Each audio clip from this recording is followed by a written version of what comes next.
আজকে খুতবায় আলোচনা করব ইনশাআল্লাহ মুসলিম ঐক্যের ভিত্তি কি। আজকে সবাই অনুভব করছে ঐক্য দরকার, ঐক্য সবাই চায়, কিন্তু ঐক্যের ভিত্তি নিয়ে আলোচনা করতে চায় না। এক বাক্যে ঐক্যের ভিত্তি হল মানহাজুস সালাফ, অর্থাৎ সালাফদের মানহাজ। আপনারা খেয়াল করবেন রাসূল সাল্লাল্লাহু আলাইহি ওয়াসাল্লামের সময়ে কোনো দলাদলি ছিল না। খারেজিরা যে দলাদলি করতে চেয়েছিল, এটা করতে গিয়ে তারা অভিশপ্ত হয়েছে, তারা লাঞ্ছিত হয়েছে।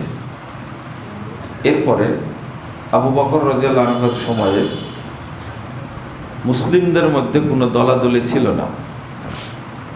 যারা কিছু মানুষ বলাবলি করছিল যে এই আবু বকর খলিফা হিসাবে অযোগ্য, তাকে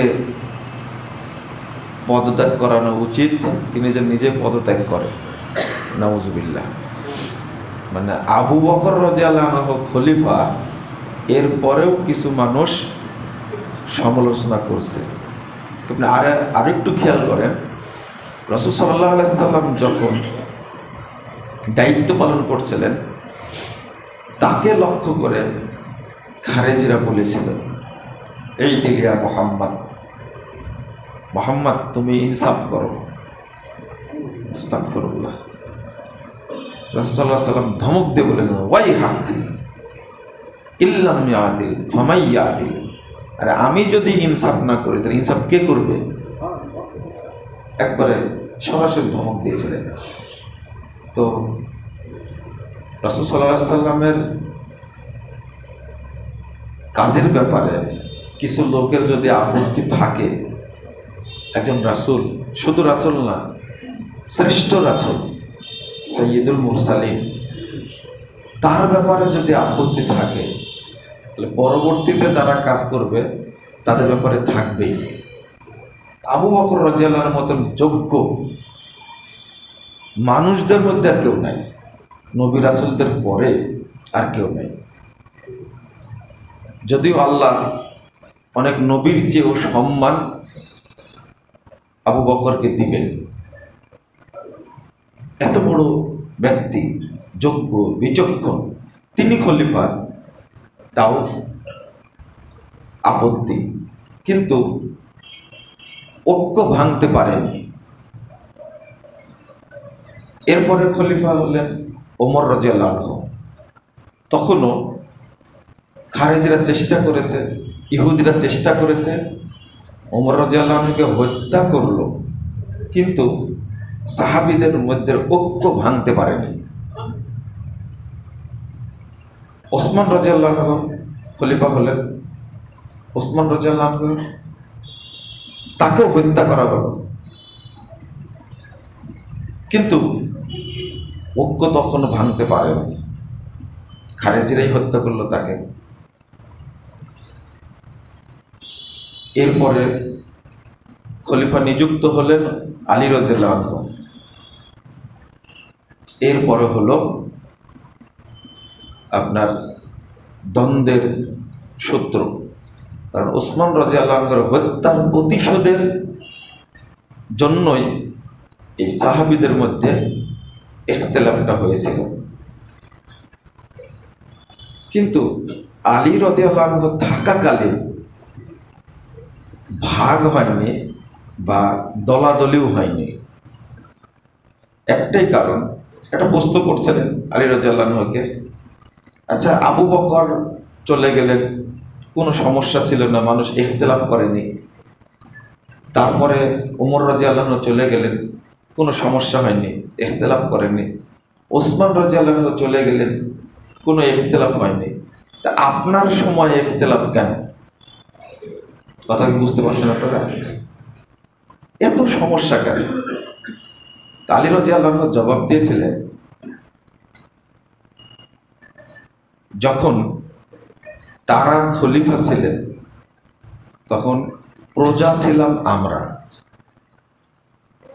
আর আমি যখন খলিফা তখন প্রজা হলে তোমরা। আপনাকে বুঝতে পারলেন কথাটা? কত গুরুত্বপূর্ণ কথা! এই কথাটা জবাব আপনি দিতে পারবেন?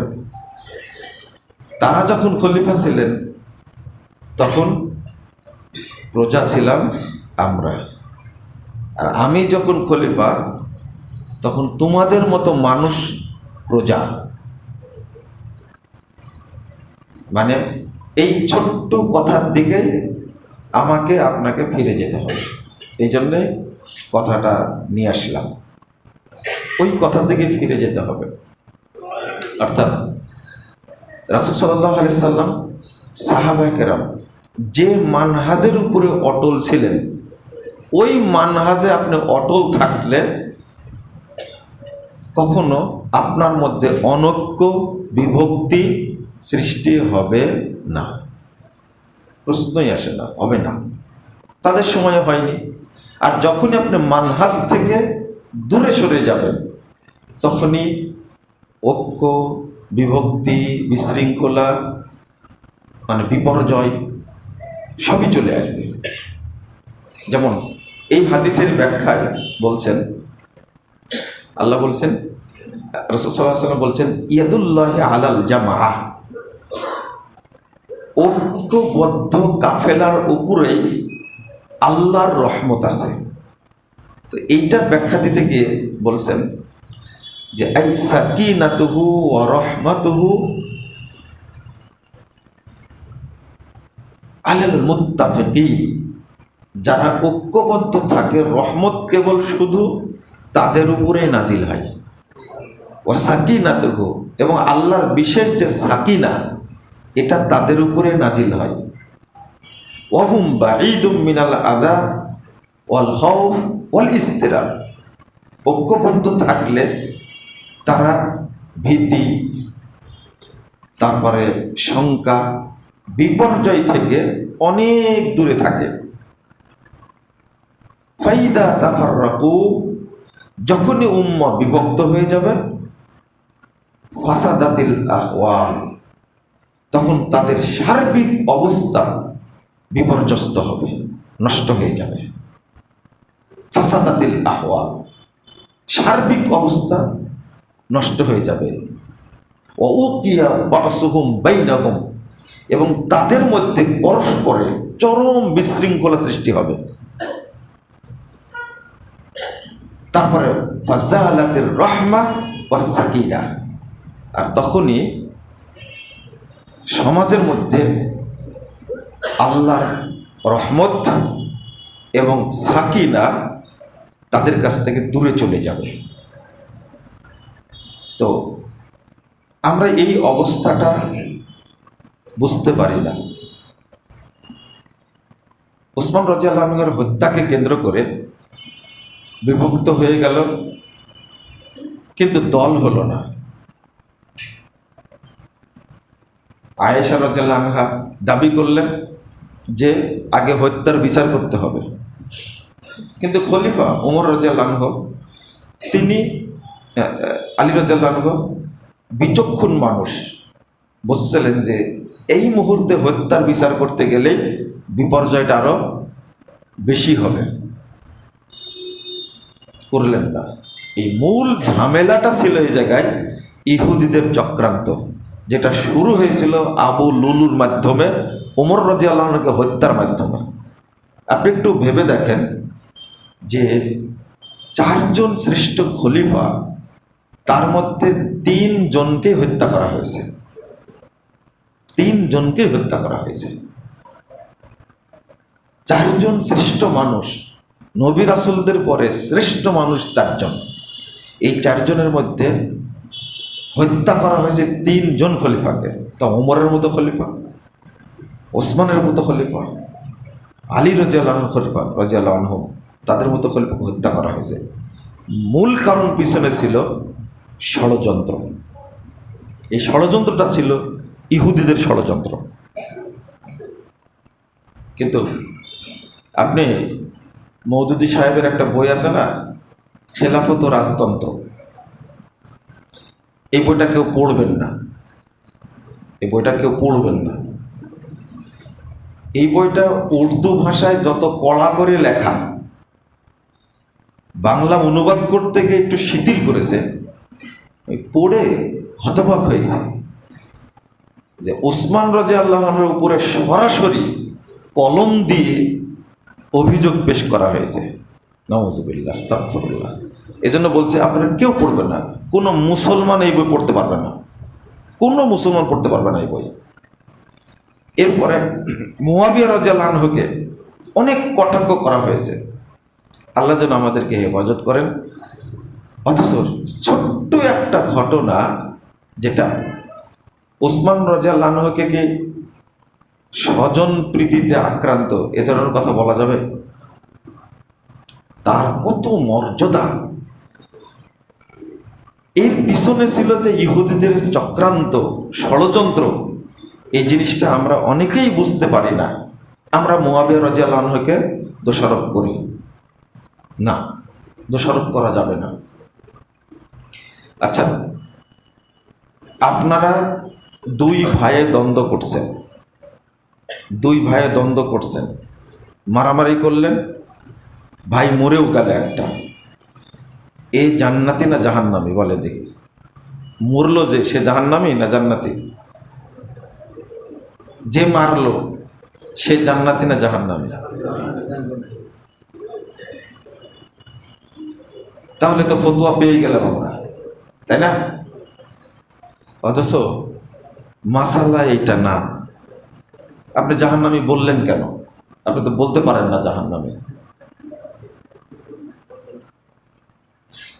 তারা দুই ভাই ছিলেন না, দুইজনই সাহাবী, আলী রাদিয়াল্লাহু আনহু, মুআবিয়া রাদিয়াল্লাহু আনহু। এই যে প্রথম ফতোয়াটা ভুলের কারণে আমরা তাদের উপর ওই ফতোয়াটা দিয়েছি। যারা যুদ্ধ করেছেন, মারা গেছেন, তারা কি জাহান্নামী? হ্যাঁ, নাউযুবিল্লাহ, আস্তাগফিরুল্লাহ। এটা তো বলাই যাবে না। আমার ভাইয়ের মধ্যে যে দ্বন্দ্বটা, এই দ্বন্দ্বটা হওয়ার কারণে হয়তো পাপী, কিন্তু একজন মানুষকে মারলে সে সাথে সাথে কি জাহান্নামী হয়ে যায়? হ্যাঁ, বুঝাতে পারছি না আপনাদেরকে। মারলে তো মানুষ জাহান্নামী হয় না। জাহান্নামী হবে সে ব্যক্তিকে আপনাকে বলবেন, ফাইনালি বলতে পারবেন, মুখরিজুন আনিল মিল্লাহ, ইসলাম থেকে বহিষ্কার হয়ে গেছে, জাহান্নামে যাবে, এটা আপনি বলতে পারেন। কিন্তু একজন ব্যক্তি নিহত হয়েছে আর যে মেরেছে তাকে আপনি জাহান্নামী বলবেন, এটা বলতে পারবেন না। আগে কারণটা দেখতে হবে। কি করতে হবে? কারণটা। আর জাহান্নামী আপনি বলতে পারেন, কিন্তু এরা কি চিরস্থায়ী জাহান্নামী? না, চিরস্থায়ী জাহান্নামী না। কাবিরা গুনার কারণে এটা আল্লাহ ক্ষমাও করতে পারেন, ক্ষমা নাও করতে পারেন, কাবিরা গুনাহ এটা। কিন্তু যে পাপ করলে আল্লাহ কখনো জান্নাতে তো দিবেনই না, বরং জাহান্নাম ফরজ। আর জাহান্নামে গেলে কোনো আমলের কারণে, কোনো দোয়া কারণে, কোনোভাবেই আবার সেখান থেকে জান্নাতে ঢুকতে পারবে না। সেই পাপটা হলো যখন কোনো ব্যক্তি ইসলাম থেকে খারিজ হয়ে মারা যাবে, মুরতাদ হয়ে মারা যাবে। ইসলাম থেকে খারিজ হয়ে মুরতাদ হয়ে যখন মারা যাবে, তখন এই ব্যক্তিটি চিরস্থায়ী জাহান্নামে হবে। যেমন একজন লোক মাজারে টাকা দান করেছে, দিয়ে মারা গেল, তওবা করার সুযোগ পায়নি, এই ব্যক্তি খালিদান মুখাল্লাদান ফিন্নার, চিরস্থায়ী জাহান্নামে হবে। এ কোনোদিন জাহান্নাম থেকে বের হতে পারবে না, কখনোই না। তো মানে সে কাফের হয়ে মারা গেল। যখনই একজন ব্যক্তি আল্লাহর সাথে অন্য কাউকে শরিক করবে, তখন সাথে সাথে ইসলাম থেকে কি হয়ে গেল? বেরিয়ে গেল। রাসূলুল্লাহ সাল্লাল্লাহু আলাইহি ওয়াসাল্লাম বলছেন, মান তারাকা সলাতা মুতাআম্মিদান ফাকাদ খরাজা আনিল মিল্লাহ। কেউ যদি একটা সালাত, মাত্র এক ওয়াক্ত সালাত কেউ যদি ইচ্ছা করে ছেড়ে দেয়, ফাকাদ খরাজা আনিল মিল্লাহ, তাহলে ওই ব্যক্তি ইসলাম থেকে খারিজ হয়ে গেল, ইসলাম থেকে বের হয়ে গেল, মানে ও মুরতাদ হয়ে গেল। কি হয়ে গেল? মুরতাদ হয়ে গেল। এক ওয়াক্ত সালাত। এখানে একটা ছোট্ট মাসালা, এটাও বলে দিই আপনাদেরকে, যে ইচ্ছা করার অর্থটা কি। মান তারাকা সলাতান মুতাআম্মিদান ফাকাদ খরাজা আনিল মিল্লাহ, এটার অর্থটা কি? ইচ্ছা করে নামাজ পড়েন না, এক ওয়াক্তর কথা বলে সলাতান, এক ওয়াক্ত সালাত ইচ্ছা করে ছেড়ে দিছে। আসরের ওয়াক্তটা শেষ হবে মাগরিব হওয়া মাত্রই, তাই না? আপনি ইচ্ছা করে আসরটা পড়েননি, এখন মাগরিবের ওয়াক্তটা চলে এসেছে। আপনি কিন্তু একজন নামাজি মানুষ, আপনি একজন নিয়মিত মুসল্লি, কিন্তু কোনো একদিন সালাতটা আসরেরটা পড়েননি, আসরেরটা পড়েননি, ইচ্ছা করে হয়তো গল্প করছিলেন, টুকটাক কাজ করছিলেন, আড্ডা মারছিলেন, আসরটা আপনার পড়া হলো না, ভুলে যাননি বা ঘুমন্ত ছিলেন না, বা এমন অসুস্থ যে টাইম পার হয়ে গেছে, ইচ্ছা করে টাইমটা পার হয়ে এখন মাগরিবের টাইম চলে এসেছে, আপনি আর মুসলমান না, আপনি আর মুসলমান না। ফাকাদ খরাজা আনিল মিল্লাহ, ওই ইসলাম থেকে কি হয়ে গেছে? বেরিয়ে গেছে।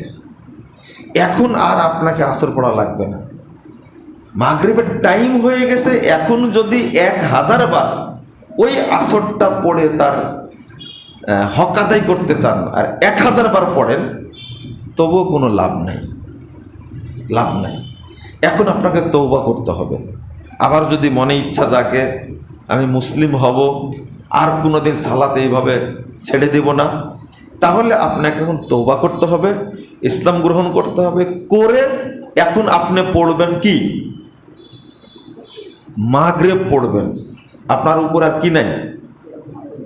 আর আসর নাই। বুঝতে পারলেন ভাষাটা কি? ফাকাদ খরাজা আনিল মিল্লাহ, ইসলাম থেকে বেরিয়ে গেল। সালাতের নাম জটিল। তো এই কারণগুলোর জন্য মানুষ ইসলাম থেকে খারিজ হয়ে যায়। এদের ব্যাপারে ফায়সালা স্পষ্ট, কিন্তু আমরা এমন ফতোয়া দেই, এখানে কোনো মানুষ জাহান্নামী হলেও একটা শর্ত আছে, একটা স্থায়ী জাহান্নামে না সাময়িক জাহান্নামে, এই মাসালাটা কিন্তু আমরা জানি না। তো চলেন মূল জায়গায় আবার ফিরে যাই, আবার এখানে সময় মতো চলে আসবো ইনশাল্লাহ। সেটা হলো মানহাজটা এত গুরুত্বপূর্ণ কেন, ঐক্যটা এত গুরুত্বপূর্ণ কেন? আমি যতটুকু মনে করি আমার ব্যক্তিগত, মানহাজের বুঝ না থাকার কারণেই মুসলিমদের মধ্যে এই অনৈক্য, এই বিভক্তি। মানহাজটা হলো নীতি, আদর্শ, অর্থাৎ মানহাজুস সালাফ। সালাফরা যে নীতির উপরে প্রতিষ্ঠিত ছিলেন, সেই নীতির উপরে থাকলে আপনার বিপর্যয় আসবে না, আপনি সিরাতে মুস্তাকিম থেকে কখনো বিচ্যুত হবেন না, এবং আপনার জন্য জান্নাত নিশ্চিত হবে ইনশাআল্লাহ। কেন বলছি? রাসূল সাল্লাল্লাহু আলাইহি সাল্লাম বললেন, আমার উম্মত বিভক্ত হবে 73 দলে, আর তোমরা তো জানোই 72 দলে বিভক্ত হয়েছিল কারা? বনী ইসরাঈলরা।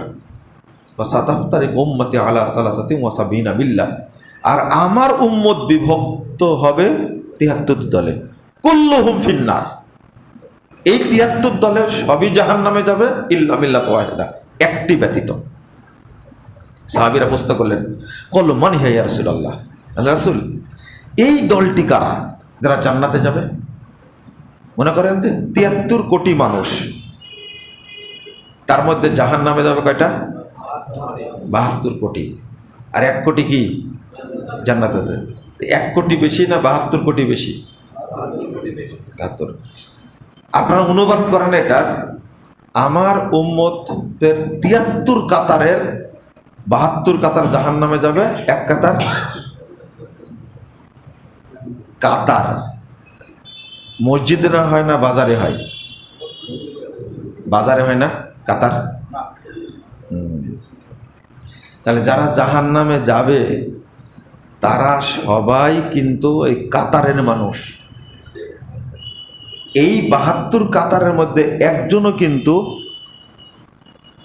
অমুসলিম নাই, ইহুদি খ্রিস্টান নাই। এটা একটা হলো উম্মতে দাওয়া, আর একটা হলো উম্মতে ইজাবা।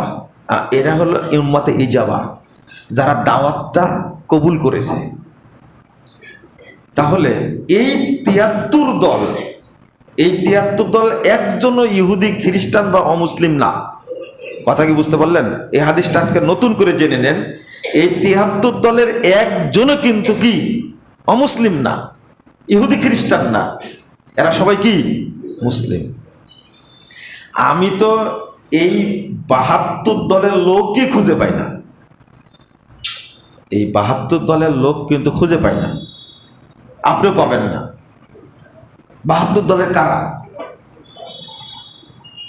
যাদেরকে আমরা বললাম এরা কি ৭২ দলের অন্তর্ভুক্ত? মনে করেন একটা দল আছে নামাজই পড়ে না, এরা কি ৭২ দলের? যারা নামাজ পড়ে না, শুক্রবারে শুধু পড়ে, রমাজানে পড়ে, 2 ঈদ পড়ে, এরা কি মুসলিম? এরা কি বলতে পারেন না কেন? কাফের। হ্যাঁ, এরা কাফের। আমি আগে উদাহরণ দিলাম না, একজন মুসল্লি সালাত পড়ে, ইচ্ছা করে ওয়াক্তের মধ্যে 1 ওয়াক্ত পড়েনি, তাই কি হয়ে গেছে? কাফের হয়ে গেছে। আর যে বছরে 2 বার পড়ে, ওকে মুসলিম? উল্টা কিন্তু একটা কথা কড়া করে বললেও ভালো হয়, কিন্তু বলছি না। এদেরকে কাফের মনে না করলে আপনি কি? আমি বললাম না, কিন্তু শুধু একটা প্রশ্ন করে রাখলাম। এটা বুঝেননি কথা? এরা তো মুশরিক। যারা নামাজ পড়ে না, রমাদান মাসে পড়ে, জুমা শুধু পড়ে, এরা কি মুসলিম না কাফের? কাফের। ধুর, কাবার মুতল্লি নামাজ পড়ে কোনো লাভ হয়নি, তাই মুশরিক কাফের হয়ে মারা গেছে। আর আপনি 2 ঈদ পড়েন, তাই মুসলমান মনে করেন নিজেকে? যে শুধু জুমা পড়ে, রমাজানে পড়ে, ও নিজেকে মুসলিম মনে করাটাই ধোঁকার মধ্যে আছে। এরাই হলো নির্ভেজাল কাফের। নির্ভেজাল বলতে পারেন কথাটা? একবার অরিজিনাল ফ্রেশ। ফ্রেশ কাফের কেন বলছি? যারা অমুসলিম বেদিন, তারা কিন্তু নর্মাল কাফের। কি কাফের? নর্মাল কাফের। এই বেদিনকে, অমুসলিমকে হত্যা করা ফরজ না, কিন্তু যে নামাজ পড়ে না এ হলো মুরতাদ। এ কি? মুরতাদ। একে মুসলিম সরকারের উপরে ফরজ একে হত্যা করা। তাহলে নর্মাল কাফের চেয়ে এরা অরিজিনাল কাফের না?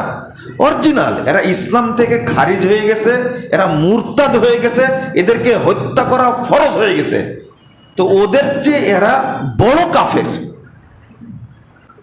মনে হয় কথা কানে ঢুকছে না আপনাদের? ঢুকবে, একটু সময় লাগবে, কিন্তু ঢুকবে, আস্তে আস্তে ঢুকবে ইনশাল্লাহ। আপনি এটাকে বিশ্বাস করতে হবে, এটা মুরতাদ। তো মুরতাদের উপরে যে হুকুম, এই হুকুমটি সাধারণ বেদিনদের উপরে কি অমুসলিমদের উপরে না? তাদের তো হত্যা করতে আপনাকে বলেনি, কিন্তু এই মুরতাদকে হত্যা করা কি ফরজ। যদি ইসলামী সরকার থাকতো তাহলে এদেরকে কি করা হতো? হত্যা করা হতো এদেরকে। তো এই মাসালায় যদি আমি না জানি তাহলে কেমনে হবে? কি বলছিলাম বলেন তো দেখি? আপনারা ভুলে গেছেন মনে, তাই না? হ্যাঁ, ভুলে গেছেন? এটা তো অনেক আগের ঘটনা। এই যে রিসেন্ট কি বলছিলাম আপনাদের কাছে, হ্যাঁ, এই যে 72-73 কাতার, এটা হাবিব ভাই মনে রাখছে, বুঝছেন? বলছিলাম যে এই 72 দলের মধ্যে যারা বেনামাজি তারা কি 72 দলের অন্তর্ভুক্ত? ওরা তো মুসলমানই না, তাহলে এরা বাদ হয়ে গেল। তাহলে এরা কি গেল? 72 দলের মধ্যে এরা নাই। ভাই হাদিসটা বুঝতে হবে। ইমাম ইবনে তাইমিয়া এই হাদিসকে বোঝানোর জন্য এতটা আলোচনা করেছেন যে মানুষ যেন হাদিসটা বুঝে। 2 নম্বর, যারা মাজার পূজারী, পীর পূজারী, কবর পূজারী, তারা মুমিন না মুশরিক? এরা কি অন্তর্ভুক্ত? এই 72 দলের অন্তর্ভুক্ত এরা না। কারণ মাজার পূজা করে যারা, যারা বিশ্বাস করে আল্লাহ সর্বত্র বিরাজমান, তারা কি অন্তর্ভুক্ত? এটা তো কুফরি আকীদা, এটা কাফের। এই আকীদা ইহুদি খ্রিস্টানও করতো না, মক্কার মুশরিকরাও করতো না যে আল্লাহ সর্বত্র বিরাজমান, আল্লাহ নিরাকার। এই নোংরা ধারণা তারাও করতো না। যারা বিশ্বাস করে নবী মরেনি, তারা কি মুসলমান? তো 72 দলের লোক কই? এরাও গেল, যেহেতু মুসলিম না, এরাও বেরিয়ে গেল এখান থেকে। আর কে বাকি থাকলো যারা রাজনীতি করে, তারা থাকলো মনে হয়, তাই না? হ্যাঁ, আপনি বলবেন যে এদের সম্পর্কে কিছু বললেন না, যে এদের সম্পর্কে কিছু বলার দরকার, তাই না? যারা রাজনীতি করে, প্রচলিত রাজনীতি, ইসলামী রাজনীতি, প্রচলিত রাজনীতি যারা করে, এটা একটু ভালো করে শুনেন তো দেখি। এরা শুধু শিরিক করে, কুফুরি করে না, এরা শিরিক এবং কুফুরকে উৎপাদন করে। শুধু করে না, উৎপাদন করে। উৎপাদন বুঝেন তো? এরা তাগুতের আয়োজনকারী, তাগুতের প্রতিষ্ঠাকারী এরা। তা আপনি কি মনে করেন এদের মধ্যে মুসলমান আছে? ও, বুঝেননি এটা তাহলে, তাই না? ফামান ইয়াকফুর বিত-তাগুত ওয়া ইউমিন বিল্লাহ ফাকাদ ইসতামসাকা বিল উরওয়াতিল উসকা। এখানে ছোট্ট একটা জিনিস এখনই বুঝাই দিই, তারপরে আবার সামনে যাব ইনশাআল্লাহ। সেটা হলো, ইসলাম এটা হক না বাতিল? হক, ফাইনাল তো, ফাইনাল। আপনি কি মনে করেন ইসলামই সঠিক আর বাকিগুলো সন্দেহ আছে? সন্দেহ নাই, তাই না? এখন মনে করেন ইসলাম হক আর অন্যান্য মতবাদগুলো বাতিল, এটা স্পষ্ট। এখন দুইটাকে মিলানো যাবে কি? মিলালে সমস্যা কি? 150 নম্বর আয়াত, 151 নম্বর আয়াত সূরা নিসা, আল্লাহ বলছেন, মোহাম্মদ শোনো, ইয়াকুলুনা নুমিনু বিবাদিন ওয়া নাকফুরু বিবাস ওয়া ইউরিদুনা আন ইয়াত্তাখিযু বাইনা যালিকা সাবিলা। আমরা বিশ্বাস করি। বিশ্বাস না করলে কি এমনি টুপি মাথায় দিয়ে জুমার দিন নামাজ পড়তে এসেছে? বিশ্বাস না করলে কি এমনি হজে যায়? বিশ্বাস না করলে কি এমনি উমরায় যায়? বিশ্বাস না করলে কি এমনি মসজিদের জন্য জীবন দিই, ইসলামের জন্য জীবন দিই? এটা আপনাদের যুক্তি, তাই না? তো আমি তো এই যুক্তির বাইরে বলছি না, কিন্তু আল্লাহ আপনার কথাটাই বলছেন, ওমা ইউমিনু আকসারুহুম বিল্লাহ ইল্লা হুম মুশরিকুন। অধিকাংশ মানুষ আল্লাহকে বিশ্বাস করে কিন্তু তারা মুশরিক। অধিকাংশ মানুষ আল্লাহকে বিশ্বাস করে, তারা মুশরিক। এরা কারা? এরা কারা? আল্লাহ রাব্বুল আলামিন বলছেন, এটা 106 নম্বর আয়াত সূরা ইউসুফ, 8 নম্বর আয়াত সূরা রোম। আল্লাহ বলছেন, ওয়া ইন্না কাসীরাম মিনান নাস বিলিকাই রাব্বিহিম লাকাফিরুন। অধিকাংশ মানুষ আল্লাহর সাথে সাক্ষাৎ করবে, তাদের রবের সাথে সাক্ষাৎ করবে কাফের হয়ে। কি হয়ে? কাফের হয়ে। এগুলো কি আমার কথা? তা আমাদের দেশের মানুষ কি বিশ্বাস করেন আল্লাহকে? হ্যাঁ, আল্লাহর কাছে বিশ্বাস করার পরেও বলে গণতন্ত্র প্রতিষ্ঠার জন্য জীবন দেব, সকল ক্ষমতার উৎস জনগণ। নাউজুবিল্লাতে এখন বলছেন, কিন্তু আলতাফুন্নেসা খেলার মাঠে গিয়ে বলবেন ঠিকই জনগণের সকল ক্ষমতার উৎস। তারেক রহমান যদি আজকে চলে আসে, যাবেন না আপনারা? হ্যাঁ, অবশ্যই যাবেন। যাবেন না কেন? শুনেন, এই যে কথাটা কত বড় কুফরি। আল্লাহ বলছে ইন্নাল ইজ্জাতা লিল্লাহি জামিআ, আন্নাল কুওয়াতা লিল্লাহি জামিআ, 165 নম্বর আয়াত সূরা বাকারা। সকল ক্ষমতার উৎস কে? আল্লাহ। ওই পিছন থেকে একজন জনগণ বলেছে মনে হয়, এই ভাষাটাই কিন্তু সকল ক্ষমতার উৎস কে? জনগণ। জনগণ। এই যে এটা যে এই ক্ষমতাটা, বলেন আকীদা না আমল? বলেন তো। আকীদা। ভালো করে শোনেন, এইটা আপনি বিশ্বাস করা মাত্রই, বলা মাত্রই মুখরিজুন আনিল মিল্লাহ, ইসলাম থেকে কি বহিষ্কার। এটা কিন্তু আকীদা। এটা কিন্তু আকীদা। আন্নাল কুওয়াতা লিল্লাহি জামিআ, সকল ক্ষমতার উৎস জনগণ। এই যে বললেন কথাটা, বলা মাত্রই কি? কিন্তু আপনি তো হজ করেন, নামাজও পড়েন, তাহাজ্জুদও পড়েন, দান করেন, মসজিদের মুতাল্লি, আমার আঙ্কেলের মতো মনে করেন মসজিদের জন্য জান দিয়ে দিবে, কিন্তু তার অন্তরে যদি থাকে সকল ক্ষমতার উৎস জনগণ, মসজিদ এরকম কয়েক কোটি করেও কোনো লাভ হবে না। আর কাবার মুতল্লি হয়ে তাই কোনো লাভ হয়নি। এটা কি কাবা নাকি? হ্যাঁ, মনে করেন এরকম যদি কয়েক কোটি মসজিদ করে, তবু কাবার সমান হবে? কাবার মুতল্লি আব্দুল মুত্তালেব তাই টিকতে পারেনি, আবু তালেব তাই টিকতে পারেনি। এত বড় ইমানদার মানুষ তারা। ইমানদার কাকে বলে? আব্রাহার লোকেরা উট চুরি করে নিয়ে গেছে আব্দুল মুত্তালেবের, তো বলছে যে আব্রাহাম, তোমার লোকেরা উট চুরি করে নিয়েছে, উটগুলো দিয়ে দাও। যে তুমি তার স্বার্থপর, তুমি কাবার মুতল্লি, কুরাইশ বংশের নেতা, আমি আসছি কাবা ভাঙতে আর তুমি আসছো উট নিতে। আব্দুল মুত্তালেব বলছে, উটের মালিক আমি, কাবার মালিক আল্লাহ। আমার ঠেকা পড়েনি, তুমি আমার উটগুলো দিয়ে দাও। কাবার মালিক আল্লাহ, আল্লাহই দেখবেন। আপনি এটা বলতে পারবেন? আপনার সাহস নাই। এই হলো আব্দুল মুত্তালেব। কিন্তু ঘটনা ঠিক হয়নি, ঠিক হয়নি। কি দেখছেন কিনা? আল্লাহ কাবার মালিক কাবাকে রক্ষা করেছেন কিনা? আব্রাহাকে ধ্বংস করেছে কিনা? পুরো বাহিনীকে ধূলিসাৎ করে দিয়েছে। ঈমান কি আব্দুল মুত্তালেবের? এই ঈমান থাকার পরেও জাহান্নামে জ্বলছে। আল্লাহ কি বলছেন? আল্লাহ কি বলেছেন শুনুন। আমাদের দেশের রাজনীতিবিদরা, বললাম, কুফুর আর শিরিক তাগুত আমদানি করে, করে না? আমদানি করে। এরা কিভাবে কুফুরকে প্রতিষ্ঠা করা যায়? আল্লাহ বলছেন, আফাতুমিনুনা বিবাদিল কিতাবি ওয়া তাকফুরুনা বিবাদ ফামা জাযাউ মান ইয়াফআল যালিক ইল্লা খিজিউন ফিল হায়াতিদ দুনিয়া ওয়া ইয়াউমাল কিয়ামাতি ইউরাদ্দুনা ইলা আশাদ্দিল আযাব। যারা আল্লাহর বিধানের একটা অংশ মানবে আর একসাথে কুফরি করবে, এদের জন্য দুনিয়াবী জীবনে লাঞ্ছনা আছে। দীর্ঘ 18 বছর কলা কৌশলে মানুষ হত্যা করে ক্ষমতা আঁকড়ে থেকে এই মানুষটার এখন ইঁদুরের গর্ত পাওয়া যাচ্ছে না থাকার মতো। আপনি ভাবতে পারেন?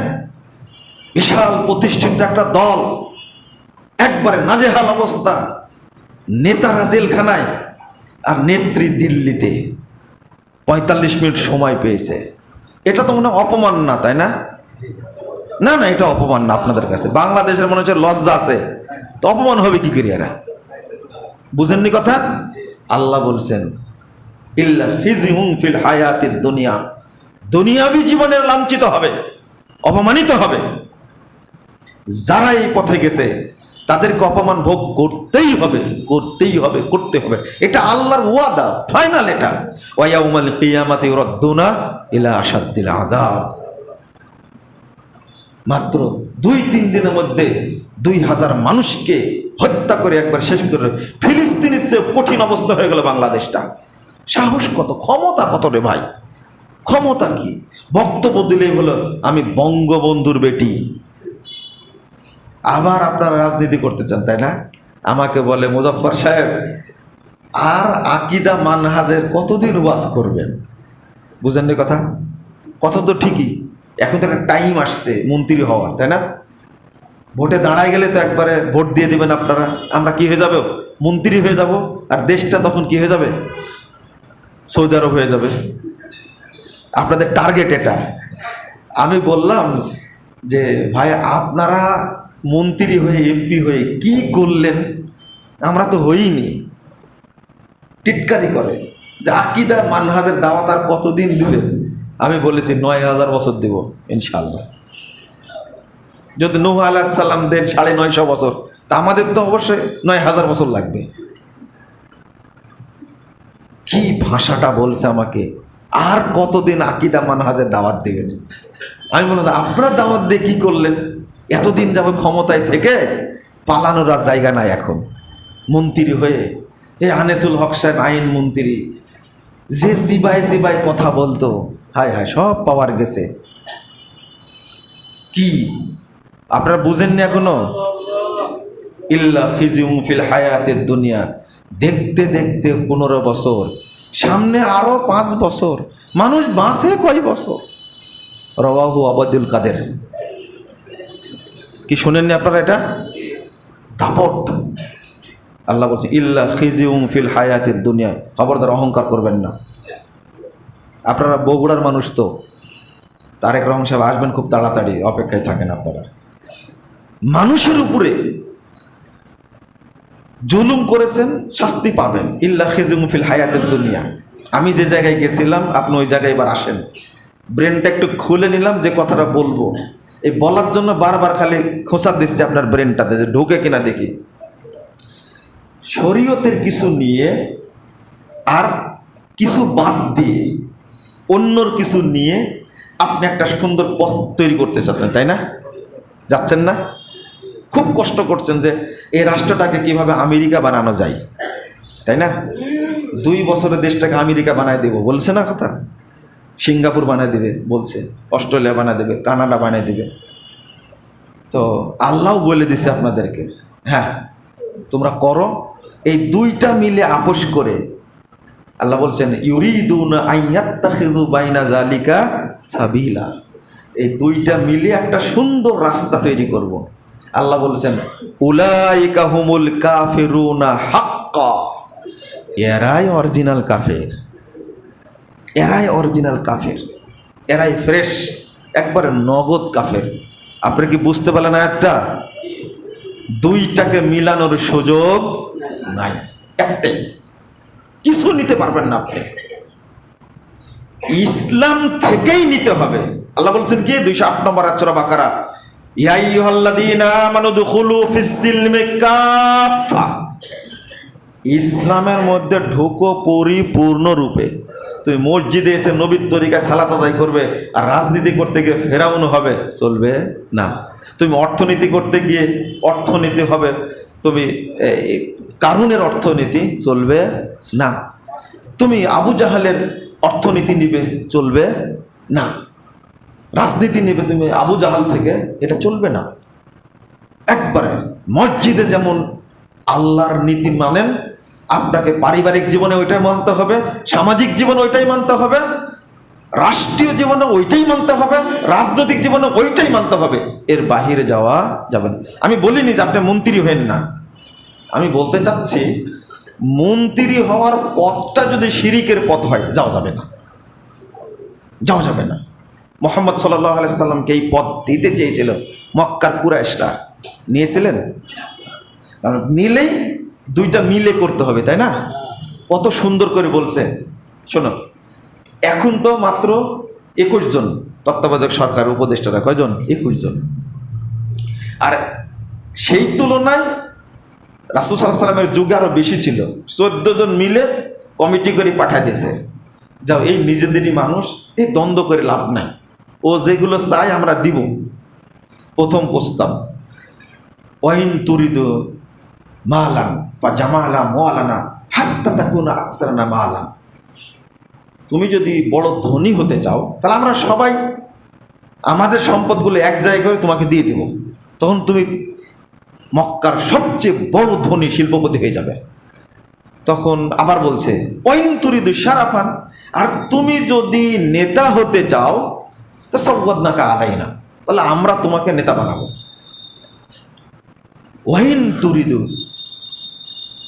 মালিকা, আর যদি তুমি শাসক হতে চাও মালাকনা আলাইনা হাত্তা লা নাক্তা আমরা দোনাক, তোমাকে আমরা শাসক বানাবো মরা পর্যন্ত, বেঁচে থাকতে আর কোনোদিন তোমাকে এই ক্ষমতা কেড়ে নেব না। আপনারা তো 5 বছরের স্বপ্ন দেখেন, তাই না? আল্লাহ রাসূলকে স্বপ্ন দেখাচ্ছে কয় বছরের? একবার, যতদিন জীবনে বেঁচে থাকবে। আল্লাহ রাসূল নিয়েছিলেন, তাই না? নেননি? আপনাদের দিতে চাইলে নেবেন কিনা? অবশ্যই নেবেন, বলার আগে নেবেন, রেডি। মনে করেন আহলে হাদিসদের বললো ডক্টর ইউনূস সাহেব যে এতদিন তো এরা গন্ডগোল মারামারি ফ্যাসাদ করলো, আহলে হাদিসরা 3 বছর চালাক, বলা মাত্রই রেডি হবেন কিনা আপনি? এই মসজিদ থেকে সবাই বলবে যে আমি হব প্রধানমন্ত্রী, বলবেন না আপনারা? অবশ্যই বলবেন। কিন্তু নবী মুহাম্মদ সাল্লাল্লাহু আলাইহি ওয়াসাল্লাম বললেন না কেন বলেন তো দেখি? আল্লাহর নবী যদি রাষ্ট্রপতি হন তাহলে প্রধানমন্ত্রী আবু জাহাল হবে, এতে কোনো সন্দেহ আছে? ধর্ম উপদেষ্টা হবে কে? আবু বকর রাদিয়াল্লাহু আনহু। আর অর্থমন্ত্রী হবে কে? উবাই বিন খালাফ। আর স্বরাষ্ট্রমন্ত্রী হবে কে? আবু লাহাব। খুব সুন্দর একটা রাষ্ট্র ব্যবস্থা না এটা? হ্যাঁ, খুব সুন্দর রাষ্ট্র ব্যবস্থা তো। কেন এখন যেটা হয়েছে খুব সুন্দর রাষ্ট্র ব্যবস্থা না? সবাই হলো এনজিওর সাথে জড়িত। কার সাথে? হ্যাঁ, এনজিও দেখে দেশ চলে চলে। ও, এটাও বুঝেন না আপনারা, তাই না? শোনেন, আপনারা মনে করেন যারা কিছু বুঝে না, মূলবি তো বুঝি না, ভালো কথা। ধর্ম উপদেষ্টা একজন আছেন না, আলেম মানুষ, এটাই বিশ্লেষণ করে দেখেন, প্রথম উপদেষ্টা নির্বাচিত হয়েই যে সংবিধানে শপথ করলেন, এই সংবিধানটা বৈধ না অবৈধ, হালাল না হারাম? বহুদিন থেকে বলছি এই সংবিধান দিয়ে শপথ করা যাবে না, এই সংবিধানের বিরুদ্ধে কেউ কোনো কথাই বলে না। এখন দাবি উঠেছে সংবিধান বাতিল করতে হবে, তাই না? এটা কপি পেস্ট সংবিধান। আমরা আগে বলেছি যে কানে ঢোকেনি, এখন ঢুকছে, তাই না? এখন তো বলা যাচ্ছে, তাও এই জন্যই বলছি। কেন কানে ঢুকবে না? সময় আসলে ওই সময় বলতে হয়, তাই বলছি। সংবিধান বাতিল করতে চাচ্ছেন কেন? ওর মধ্যে যে কথাটা আছে, ওর মধ্যে ধর্মনিরপেক্ষতাবাদ আছে, ওর মধ্যে জাতীয়তাবাদ আছে, ওর মধ্যে গণতন্ত্র আছে, ওর মধ্যে পুঁজিবাদ আছে, ওর মধ্যে সমাজতন্ত্র আছে। আমি বলতে পারি না, আমি শপথ করছি এই সংবিধানের স্বার্থ সংরক্ষণ করার প্রতিজ্ঞাবদ্ধ। এই কথা বললে আপনি কোথায় থেকে আউট। এই জন্য মিশ্রণ চলবে না। এরপরে শপথ করে চলে গেলাম স্মৃতিসৌধে, তাই না? মানে ইমান রেখে গেলেন না নিয়ে গেলেন? হ্যাঁ, রেখে গেলেন। কোথায়? জটিল চালাক মানুষের ভাই বলে ইমান রেখে গেলাম। দেশ থেকে হিজরত করা যায়, রাজনীতি থেকে অবসর নেওয়া যায়, ইমান থেকে হিজরত করা যায় না। এটাই আহলে হাদিসদের সমস্যা, এটাই আহলে হাদিসদের সমস্যা। আমরা ইমান থেকে হিজরত করতে পারবো না। স্মৃতিসৌধে যখন যাব তখন ইমান রেখে যাওয়ার সুযোগ আছে? যাওয়া মাত্র ইমান কি? ইমানকে আপনার মতো ছেঁচড়া, ইমানকে আপনার মতো লোভী, আপনার মতো বেহুদ্দা। সি ইমান খুব সম্মানী জিনিস। শিরিকের ছোঁয়ার কাছে ইমান থাকে না। গেছে, ইমান গেছে। এরপরে শহীদ মিনারে গেলাম, গিয়ে তত্ত্বাবধায়ক সরকার উপদেষ্টা মণ্ডলী একবারে মনে মনে নিয়াত করলো শহীদ মিনারে গিয়ে এই দেশটা সাজাবো আমেরিকার মতো। শহীদ মিনারে যাওয়ার নিয়াত করার সাথে সাথে কি ইমান আছে না? আছে। এই জন্য মুহাম্মদ সাল্লাল্লাহু আলাইহি ওয়াসাল্লাম মক্কার মুশরিকদের প্রস্তাব গ্রহণ করেননি। আজকে বলছে গণ অভ্যুত্থানে কিসের সংবিধান, কি ছায়ের চুপ্প মার্কা রাষ্ট্রপতি চলবে না। এখন বলছে এটা ইসলামের কথা, কোনোটাই চলবে না। লিইউযহিরা আলা দ্বীনি কুল্লি, সবগুলো বাতিল করে ইসলামে হবে তার সংবিধান। কিন্তু করতে পারলেন না আপনারা।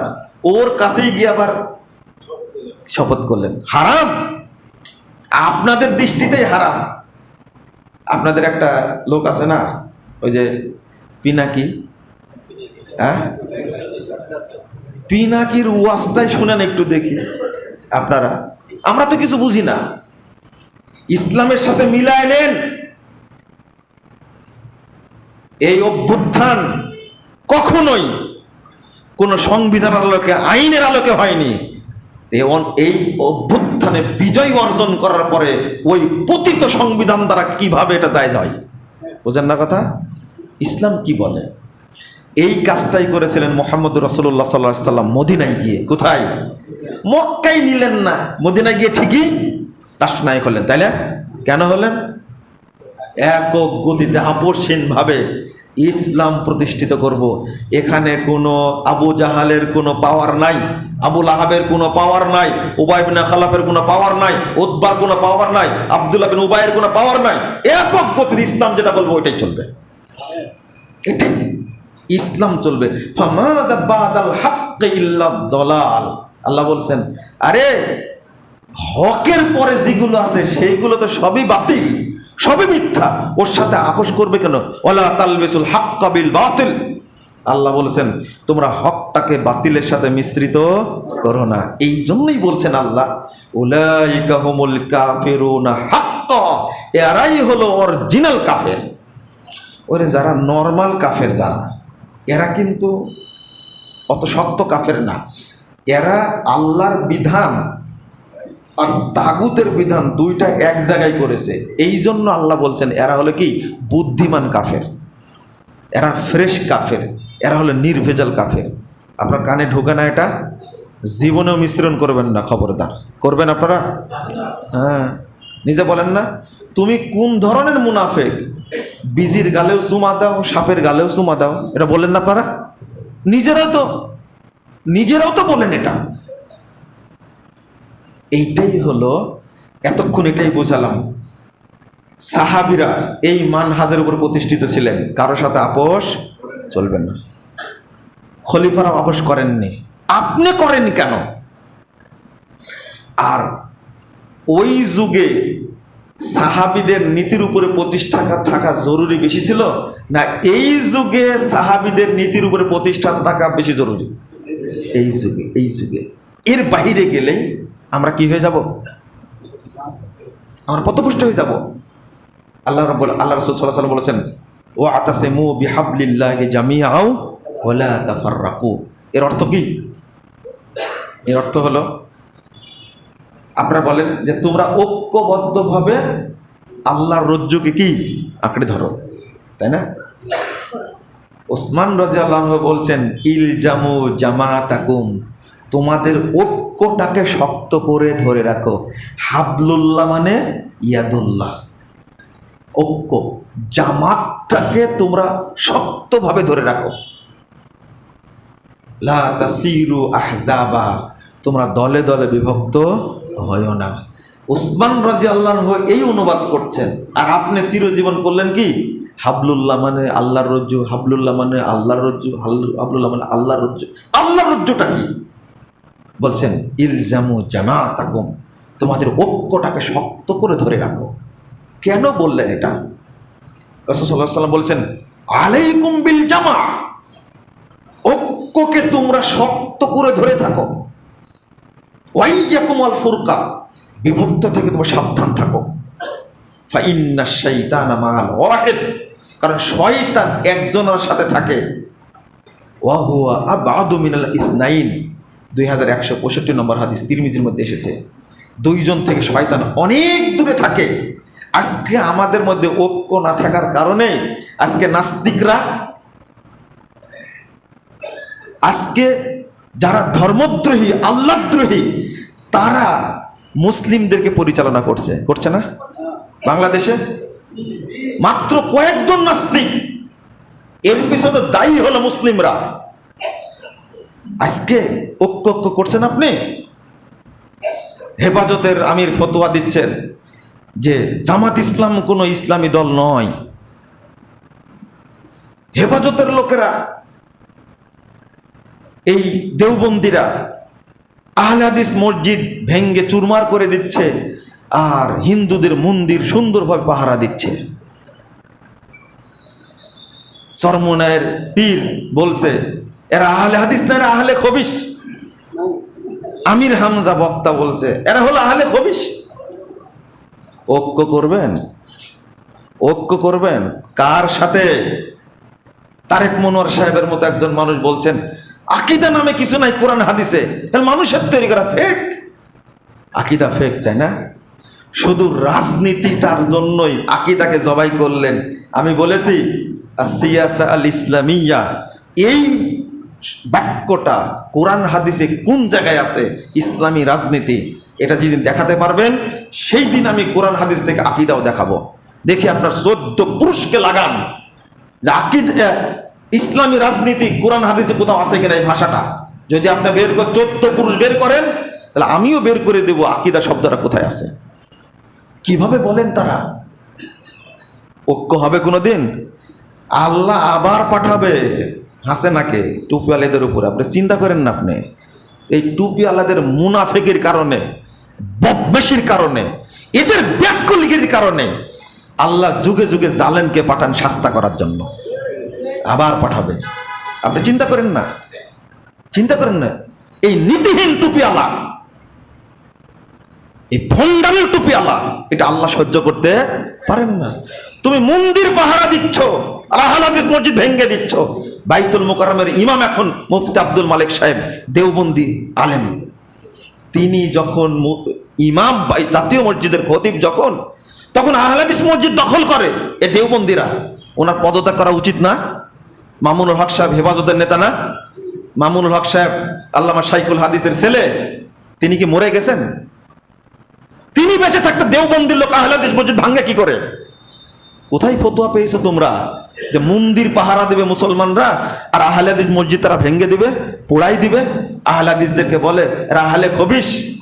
একটা খুব সুন্দর চেহারা আছে না, শামসুজ্জোহা, এই দেওবন্দি এক হুজুর মুফতি, এই দেওবন্দি মুফতি চেহারাটা এত সুন্দর, ওর মুখ দিয়ে বলে এরাই হলো ইহুদি খ্রিস্টানদের তৈরি আহলে হাদিসরা, এরা হলো আহলে খবিশ।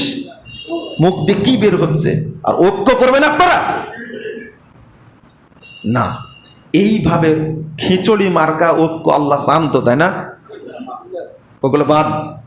আহলে হাদিস ভাইদেরকে বলছি, আপনাদেরকে শেষে, খুতবার শেষে আপনাদের বলতে চাই যে এই বিভক্তিটা দয়া করে দূর করেন, আমরা ঐক্যবদ্ধ হই, আল্লাহ যেন কবুল করেন।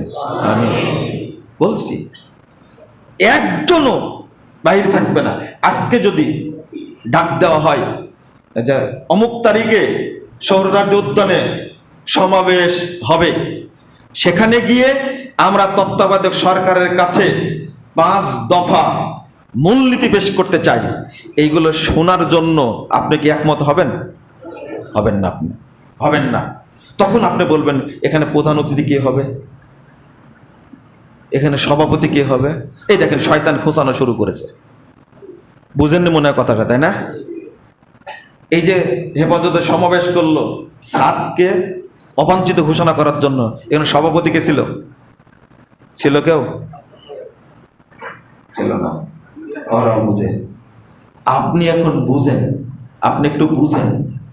এই জাতীয় ঐক্য যদি আপনি না করতে পারেন, অন্য রাজনৈতিক দলরা এত বিরোধ থাকার পরে একসঙ্গে বসছে, কিন্তু আহলে হাদিস আলেমরা ভুলেও একসঙ্গে বসবে না। কারণ যদি আমার সভাপতির পদ চলে যায়, আমার আমিরের পদ চলে যায়, যদি আমার ইমামতি চলে যায়, বুঝেননি কথা? এক টেবিলে বসবে না। কিন্তু এতই বড় মুনাফিকি, আমি মারা গেলে ঠিকই আমার জানাজায় উপস্থিত হবে। বুঝেননি মনে কথাটা? বুঝেননি? আমি তো ডাইরেক্ট বলি তো, এজন্য কষ্ট হয় আপনার। যদি আমি মরে যাই, বেঁচে থাকতে আমি একসঙ্গে হওয়া, মুখ তাকাতাকি এক টেবিলে বসা আমি পছন্দ করি না, কিন্তু মরে গেলে ঠিকই জানাজায় যাবে। আমি মরলে জানাজা যাবে সবাই, কিন্তু বেঁচে থাকা অবস্থায় এক টেবিলে আসবো না। বলেন তো এটা ইমানি দায়িত্ব না মুনাফিকি দায়িত্ব? ও মুনাফিকি, তাই না? এটা তো খুব ভালো করে বুঝলেন। তাহলে যে ব্যক্তি মনে করে বেঁচে থাকা অবস্থায় এক টেবিলে হওয়া যাবে না, ও যেন জানাজায় না আসে, ওর জানাজার দরকার নাই। কথা বুঝলেন? কেন জানাজায় আসবেন? বিয়েতে আবার ঠিকই যাই, কোথায়? বিয়েতে যায়, নুনু কাটা অনুষ্ঠানে যায়, যাবে। এইগুলো কি শরীয়ত? এগুলো কি দাওয়াত? এগুলো ভণ্ডামি একটা। কেন যাবেন? একজন মানুষ বেঁচে থাকা অবস্থায় তার সাথে কোনো কথা হলো না, মুআমালাত হলো না, দেখা সাক্ষাৎ হলো না, সালাম মুসাফা হলো না, ভুল স্বীকার হয়েছে, আমার ভুল হয়েছে ক্ষমা করবেন, আপনার ভুল হয়ে থাকলে আমাকে মাফ করবেন, এই কথাগুলো হলো না। মারা যাওয়ার পরে লাশের সামনে মুনাফিকি করার কোনো দরকার আছে? কোনো দরকার নেই লাশের সামনে মুনাফিকি করার। কে বলেছে? আলবানির মতো ব্যক্তি মারা গেছেন, চলে গিয়ে পৃথিবী থেকে মাত্র কয়েকজন মানুষ জানাজা করেছে, তাতে কি হয়েছে? এত হাজার হাজার মানুষের দরকার কি? এই মুনাফিকি ঐক্য চাওয়ার দরকার নাই। কথা বুঝতে পারলেন তো? এত দরকার কিসের? আল্লাহ যেন আমাদের বোঝার তৌফিক দান করেন। আল্লাহ বলছেন, এটাই বলি শেষ করে দিই, ইয়াউমা তাবিয়াদ্দু বুজুহু ওয়া তাসওয়াদ্দু বুজুহ, কাল কিয়ামতের মাঠে বহু মানুষের মুখ হবে উজ্জ্বল আর বহু মানুষের মুখ হবে কালো কুৎসিত জাহান্নামীদের চেহারার মতো। ইবনে আব্বাস রাদিয়াল্লাহু আনহু বলছেন, তাবিয়াদ্দু বুজুহু আহলিস সুন্নাহ ওয়াল জামাআহ, যারা আহলুল হাদিস, আহলে সুন্নাহ ওয়াল জামাআহ, তাদের মুখটা কিয়ামতের মাঠে জান্নাতীদের মতো উজ্জ্বল হবে।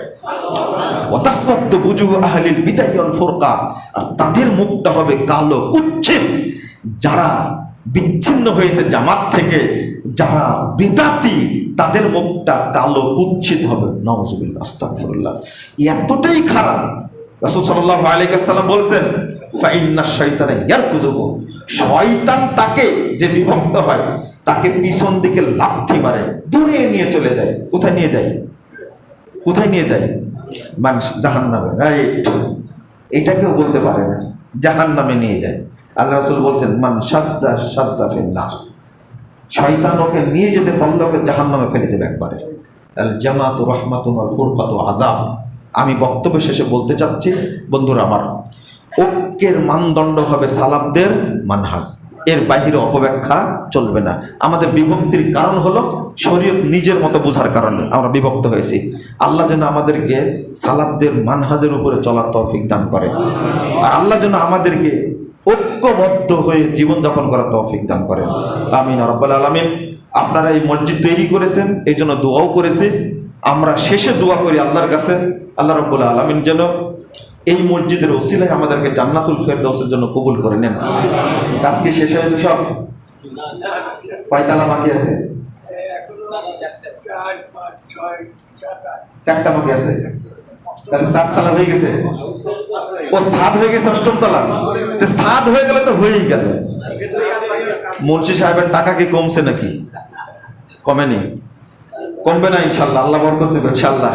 তা আপনারা যারা উপস্থিত হয়েছেন, আমি শেষ মুহূর্তে বলি, এই মসজিদ কমপ্লিট হওয়া পর্যন্ত আপনার সাথে লেগে থাকবেন ইনশাল্লাহ। থাকবেন ইনশাল্লাহ।